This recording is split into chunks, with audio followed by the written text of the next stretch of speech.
Even now, quite a few people recently, I've been noticing on bike chat rooms, etc., have been complaining about extremely cold feet in the mornings and asking advice on what they can do to get around this. Quite a few people have suggested tin foil and carrier bags and lots of cheap ways around like that. But I can't think of anything worse than riding to work with a couple of carrier bags in your round your feet, and they cost 5 pence each, so it's extortionate. So I've been thinking about other ways to get around this. Now, my mum for Christmas bought me some sealskin socks. They were waterproof because I'm always getting my feet soaked as I cycle to work, even though I wear overshoes. So she bought me these.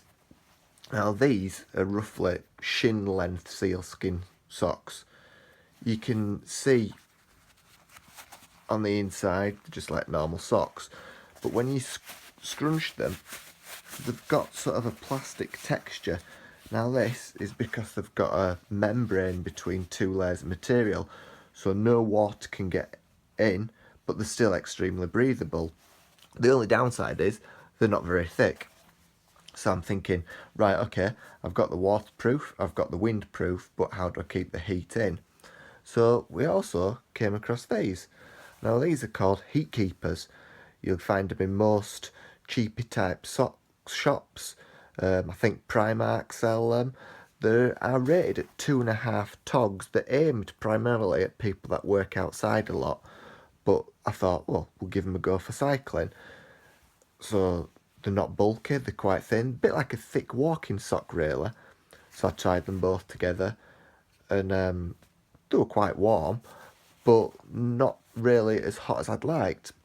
So this morning, for the first time ever, when you talk about keeping warm in winter, it's all on about layers. So I went for a very thin pair of normal socks. On top of these, we went for the heat keepers, and then on top of these, we went for the sealskins. Now, this might sound really bulky, but because they're quite thin layered up on top of each other, they weren't very bulky at all. So then I put these in my cycling shoes, and then over the top of that, I had my overshoes. So this morning, it were absolutely throwing it down. It were -2, and I arrived at work. My feet were bone dry, they were toasty warm, and I appear to have solved my problem of cold feet. So if anyone else is suffering with extremely cold feet, I would highly recommend thin socks, heat keepers, sealskins. Now these are actually quite expensive. I think they're about £29 a pair. You can probably get them cheaper on Amazon. Depends how long you want the bit to come up your shin. I quite like them the longer length rather than ankles. But yeah, I'd highly recommend them and give them a go and see how you get on with cold feet and give me some feedback and let me know. Thanks, bye.